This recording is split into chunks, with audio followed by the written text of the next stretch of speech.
Be very, very quiet. I may not be hunting rabbits, but apparently there's all kinds of monsters attracted to your jibber-jabber.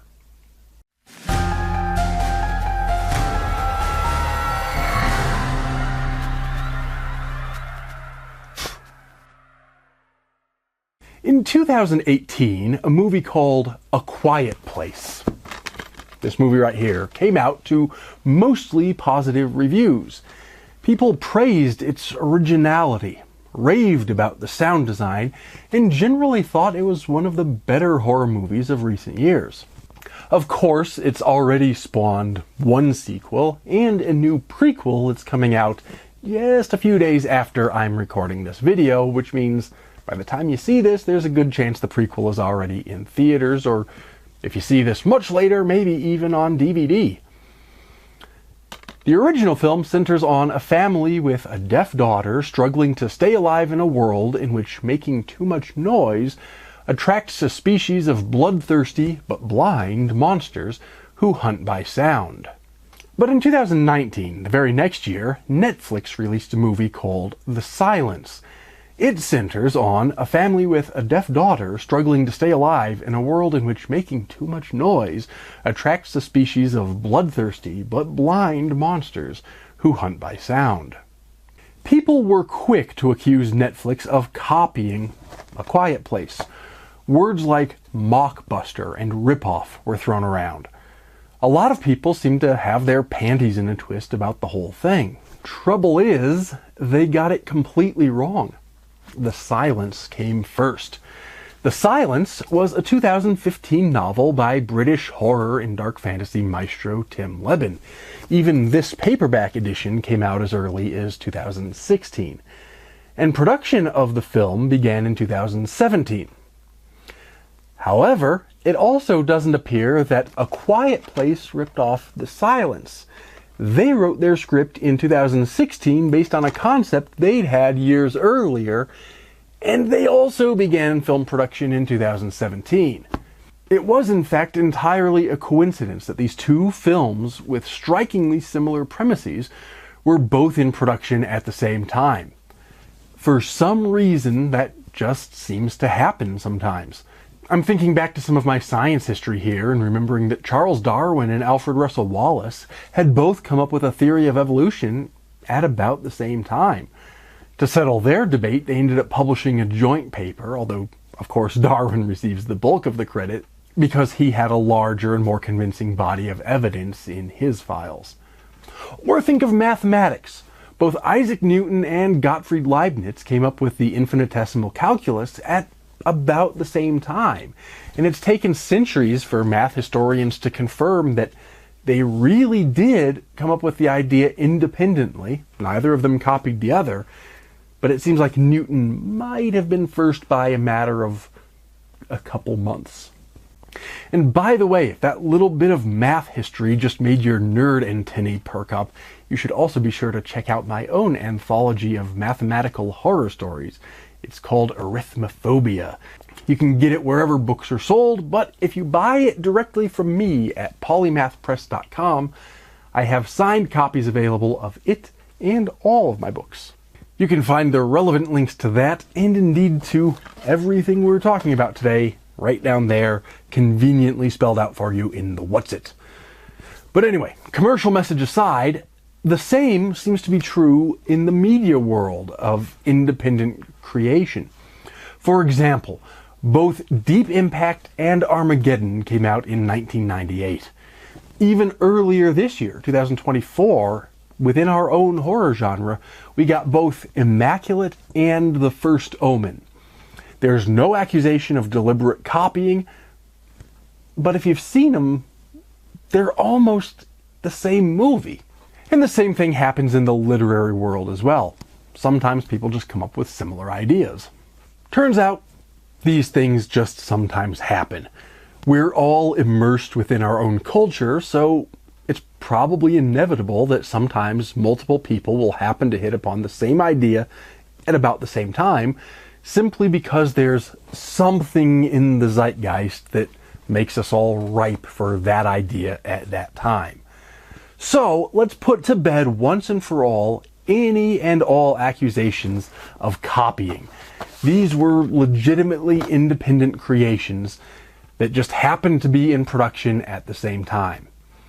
It just happens that while The Silence hit bookshelves first, A Quiet Place was the first across the finish line for film distribution.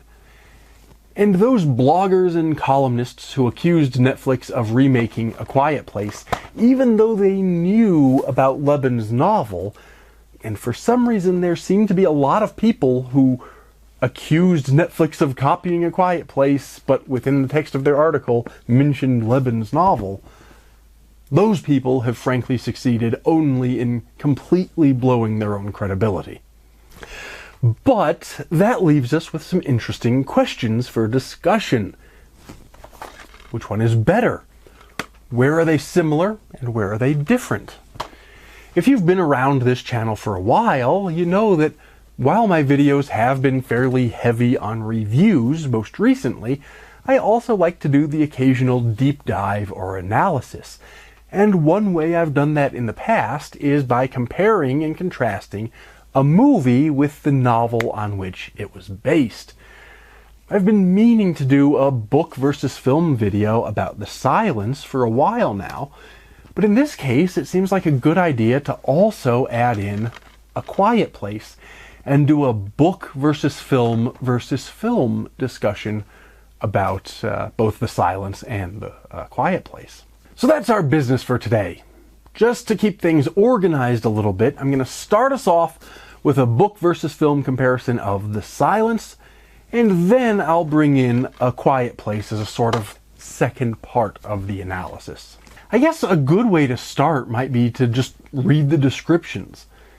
The back of the book tells us, and here I'm just going to read directly, "In the darkness of an underground cave system, blind creatures hunt by sound. Then there is light, there are voices, and they feed.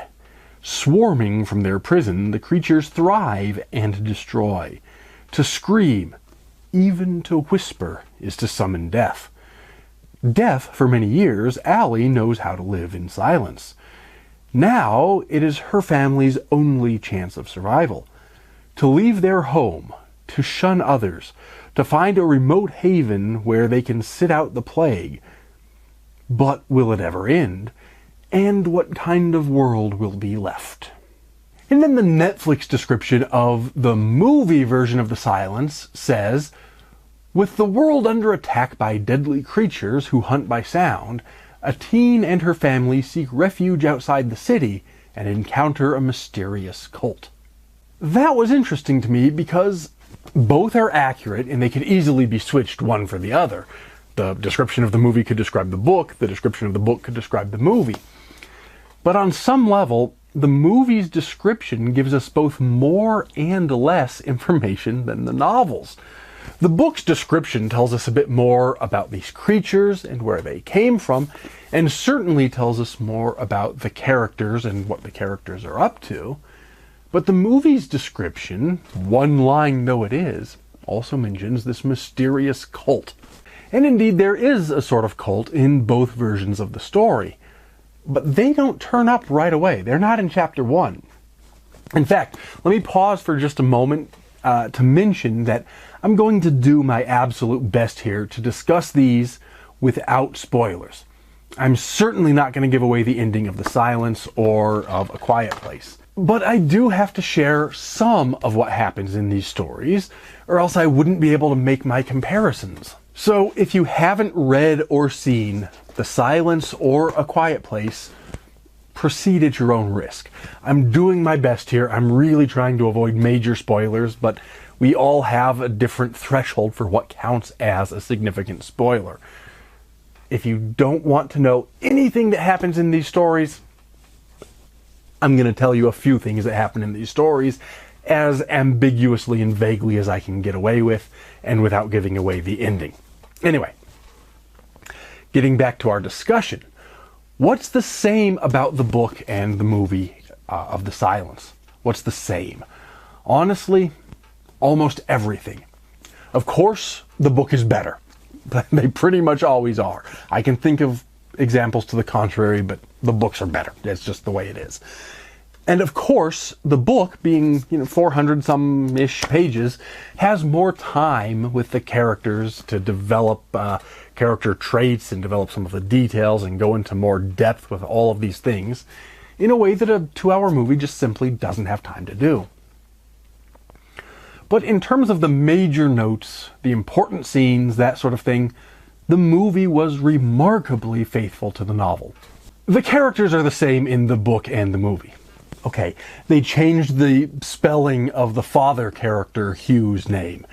In the book, he uses the Welsh spelling H-U-W, and in the movie, it's listed in the credits as H-U-G-H, the more English spelling, but that sort of thing is hardly important. We're talking about actual character traits, and they behave pretty much the same in both versions. They even managed to transfer, to a certain extent, a stylistic choice, because the novel is written partially in the first person from the perspective of the deaf daughter, Allie, and partly in the third person using a sort of a standard third person omniscient narrative. The movie handled that sort of double style by having Kiernan Shipka as Allie open the film with some first person voiceover narration before then moving on to a standard third person cinematic structure. Importantly, the creatures themselves are pretty similar. Obviously, we don't see them in the book, but they are described as bat-like cave-dwelling creatures with some sort of reptilian features. And I'm pretty sure the movie nailed it. Not only does their appearance match what I pictured when I read the book, but in both cases, their description matches largely what I would expect from this kind of a cave-dwelling animal if it were exaggerated to the point of being a monster. Both Tim Lebbon for his descriptions in the novel and the filmmakers for their CG animations clearly put a lot of thought into the creature's design.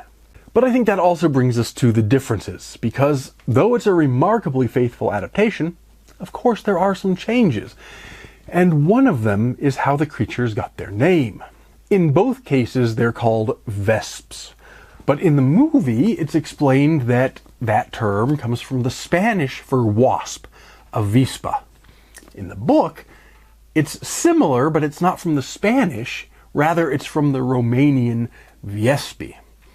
Clearly, both of those words, the Spanish and the Romanian, are from the same root, and we end up with vesps either way. But that was an interesting little change, and it stuck in my mind. The reason for that change, I think, was that the vesp's origin also changed a little bit. In both cases, they're this blind species that evolved echolocation and keen hearing because they dwell underground in this dark, isolated cave system, and then they're unleashed on the world when explorers open up the cave. But in the novel, that cave is located in Moldova, where they happen to speak Romanian, and so it makes sense to use the Romanian word.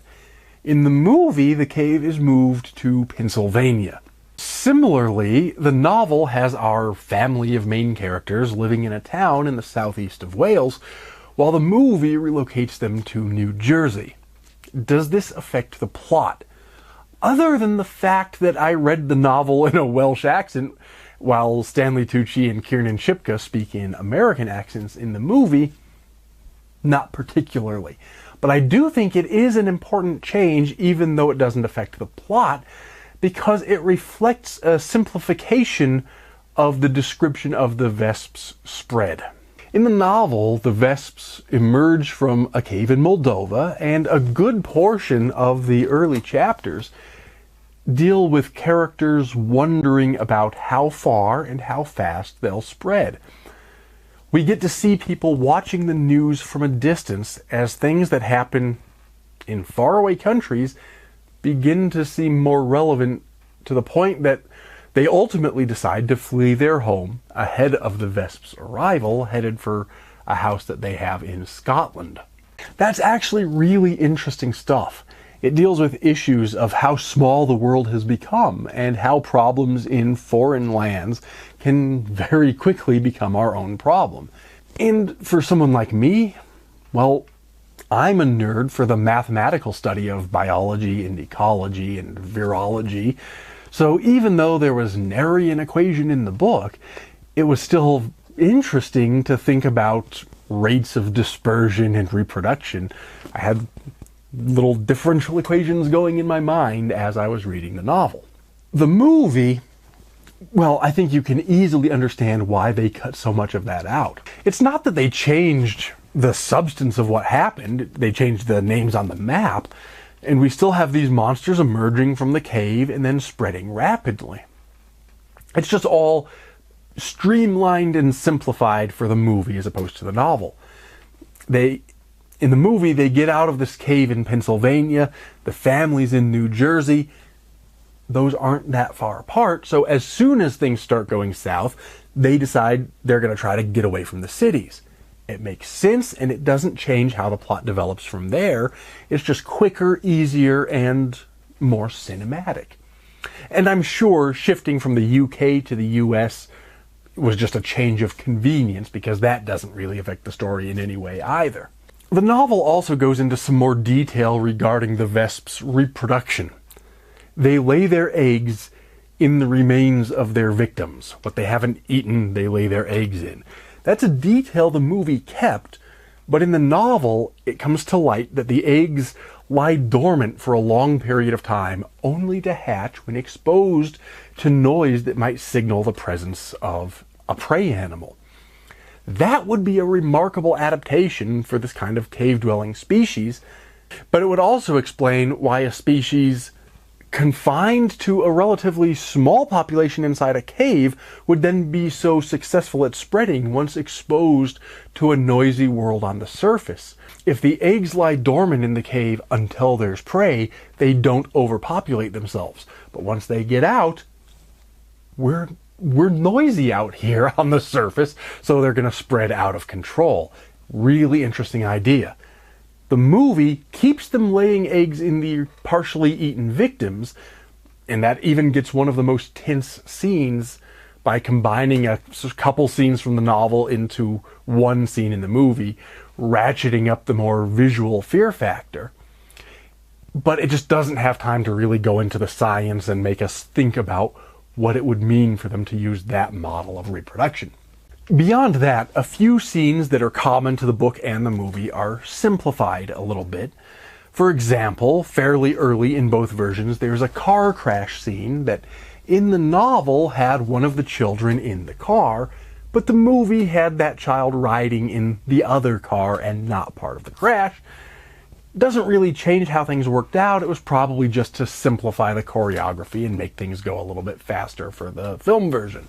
The climax of the story, which I will not reveal, is substantially longer and more drawn out in the novel, but the movie still conveys the gist of it. And somewhere in the middle there's a scene involving a dog, which I won't spoil, but I will say that the movie pulls its punches a bit compared to the novel, even though things ultimately end up in the same place. For its part, the movie actually has some interesting scenes that were not in the novel, including one that involves a drainage pipe and a wood chipper, which is part of an overall scene that is in the novel, but the particular sub-scene involving the pipe and the wood chipper is original to the movie, and I think that's just one of those things that's a lot of fun to watch on screen, but probably wouldn't play as well in print, and it doesn't really, again, change where the plot ends up. Probably the biggest change, at least in terms of character, has to do with that mysterious cult we mentioned.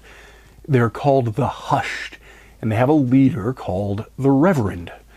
They play a villainous role in both versions of the story, and the key points and the key events are pretty much all the same.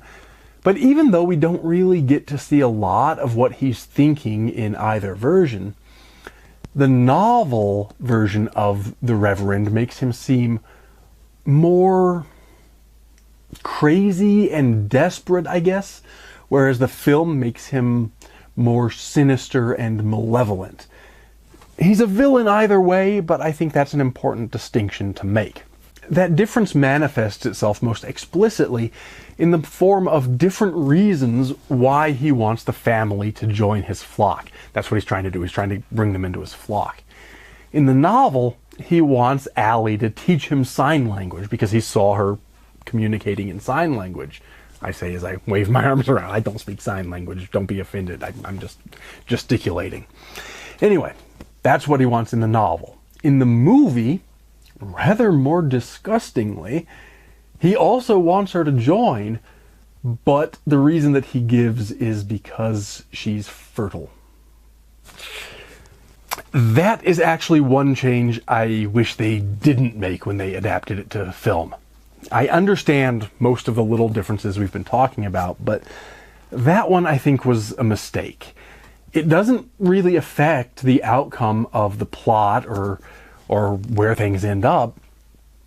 But one of those things that I think was interesting about this story, which is also true not just here, but to a lot of apocalyptic stories, was that the monsters aren't really the monsters. The monsters are a thing that happens. The Vesps are just pure instinct.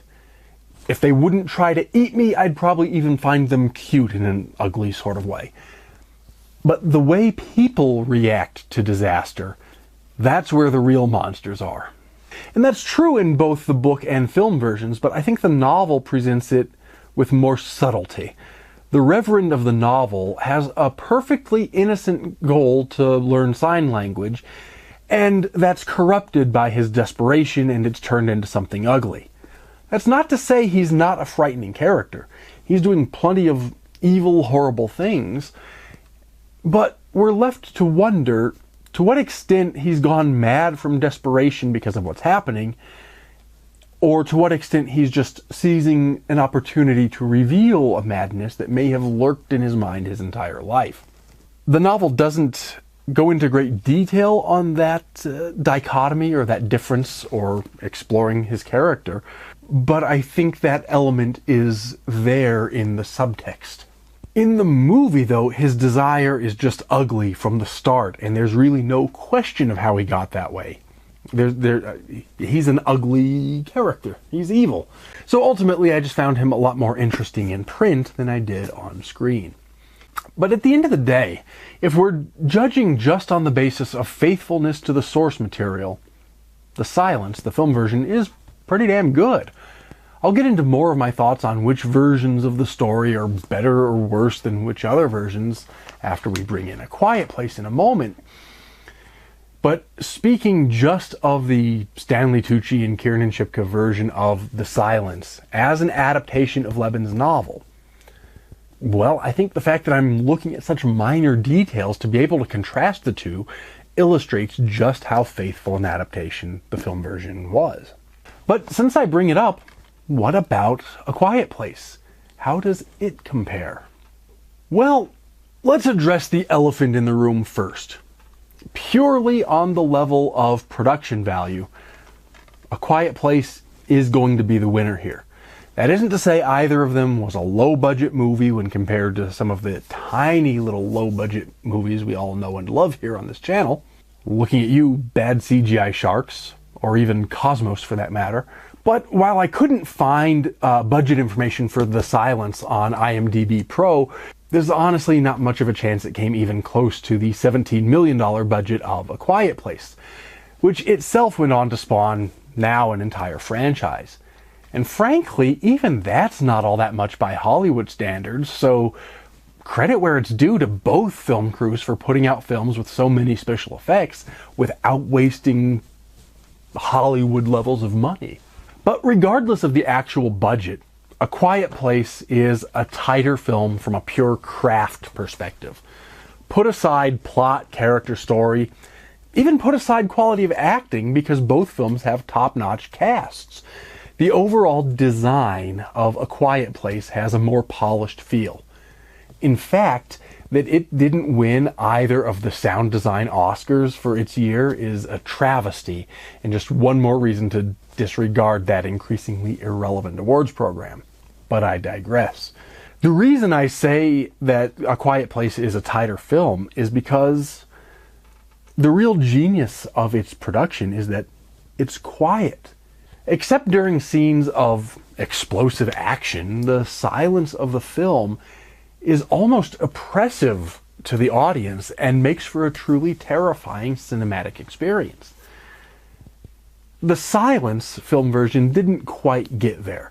Both films look and feel like good professional movies, but while the silence also sounds like a standard movie, A Quiet Place sounds like something new and different.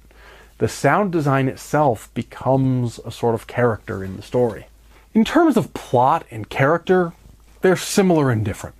Both of them are about families with a deaf daughter trying to survive the monsters. But even though they sound almost identical in that regard, they end up being different in how they end up shaking out.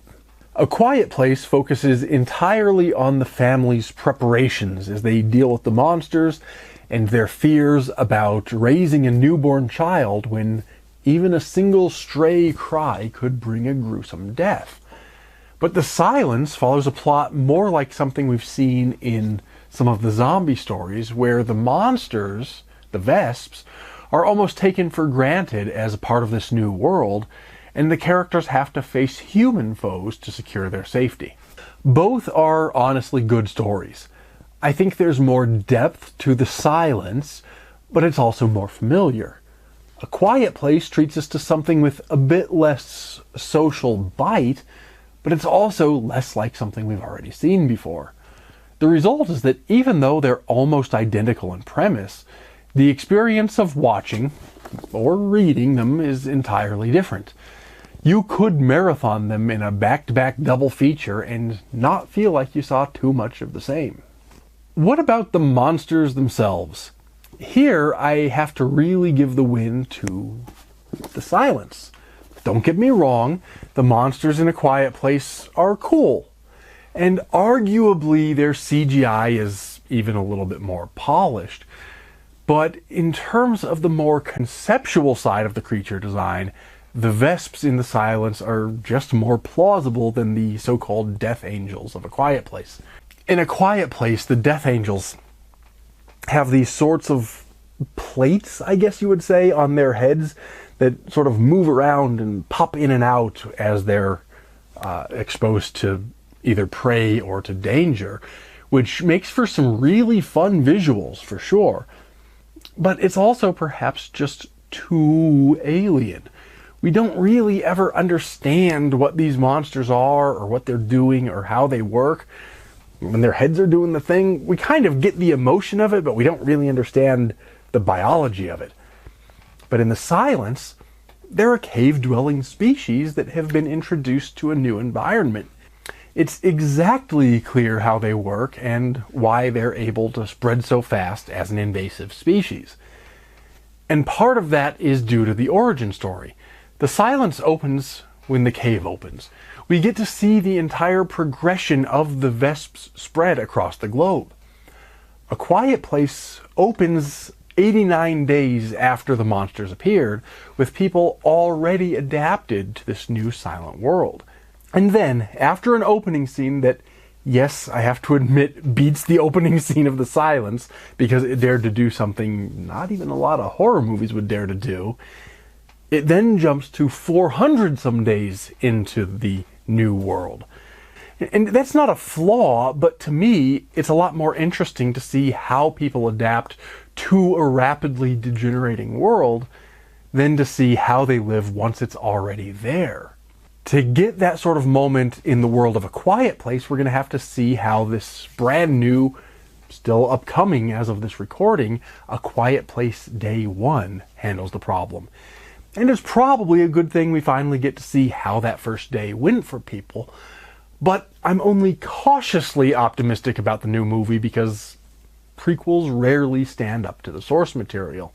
Don't get me wrong, I'm looking forward to it. I'm just not quite sure what to expect. But what about characters between The Silence and A Quiet Place? Does one story do better than the other in that department? Honestly, I don't think so. But they are different despite their similarities. Once again, The Silence shows us a family working the way a family ought to work. They work in relative harmony with each other against the external threat. When they do have disagreements, and of course they do, they resolve them a way a normal, productive, loving family ought to resolve them, and they come up with a new plan after they discuss for a while. The family in A Quiet Place, by contrast, they're not a dysfunctional family by any stretch of the imagination, but a fair amount of the plot hinges on points of contention between the father and daughter. We can understand both of their perspectives. We're not saying they're evil or bad people, even if I do find the children in A Quiet Place maybe a little bit more annoying than in The Silence, because they let teen angst get in the way of basic survival. Putting all that aside, neither the father nor daughter here is ever a terrible person, but that adds a layer of emotional conflict to the external conflict. Whereas in The Silence, there are emotions, but their emotions are more in sync with one another, and the threat is mostly the external one. So does that make one of them better than the other? Not at all. Both scenarios are plausible, and they both have their place in apocalyptic fiction. They're just different approaches to how a family might deal with that kind of a situation. All that's really left is for us to determine which one is actually scarier. And that depends, frankly, on what you find scary, because they deliver their scares in different ways. A Quiet Place is far more atmospheric. Its setting becomes a big part of the horror because the silence in the film is just so oppressive. We're not used to seeing movies that are this quiet. And the moments of action are then contrasted with that quiet. So even though there aren't a lot of jump scares, strictly speaking, we still get that build up and then release of tension that makes jump scares effective, simply by being quiet, quiet, quiet, and then the monster shows up and we have an action scene. The Silence takes a different approach. Its horror is more intellectual, because it includes that human horror in the form of the reverend and the hushed, as well as that sort of biological plausibility of the monsters themselves and how they spread once they emerge from the cave. Sure, the death angels of A Quiet Place are tougher beasties. Give me a choice of which to face off against in manual combat, and I'll choose a Vesp over a death angel every time. But because the Vesps seem like the sort of thing that actually could, hypothetically, be buried in a cave somewhere, and because their behavior seems to make more sense to me as a species driven just by instinct, as an invasive species, feeding as they always do but in a new setting, they just seem more believable. If lurking in the shadows frightens you, A Quiet Place is going to win. We don't see a lot of the monsters most of the time. They're somewhere else, but they're listening, sort of from behind the scenes. But on the other hand, if being constantly reminded of the proximity of death is scarier, then The Silence wins, because the Vesps are almost always on screen, in the film version at least, sort of flitting about in the background on their various Vesp errands. A Quiet Place will be scarier if you find a more alien creature frightening, but on the other hand, and this must make at least a dozen hands at this point, The Silence easily wins in terms of gore. So, in the final tally, who wins? Honestly, it's 6 of one and half a dozen of the other. Looking at the movies, putting the book aside and looking just at the movies, I do have to admit A Quiet Place is more cinematically solid, at least on a technical level. But then the depth you'll find in the novel of The Silence is going to blow either film out of the water. My final advice, quite simply, is to read and watch all of them. And then, of course, if you like this kind of horror about being deprived of certain senses or forms of communication, you'll probably also want to check out Bird Box, the novel and the movie, if you haven't already. But for my part, I think my job here is done. Do be sure to like, comment, share. If you want to keep up with anything and everything to do with horror, of course be sure also to subscribe and ring my bell. And until next time, take care and stay scared.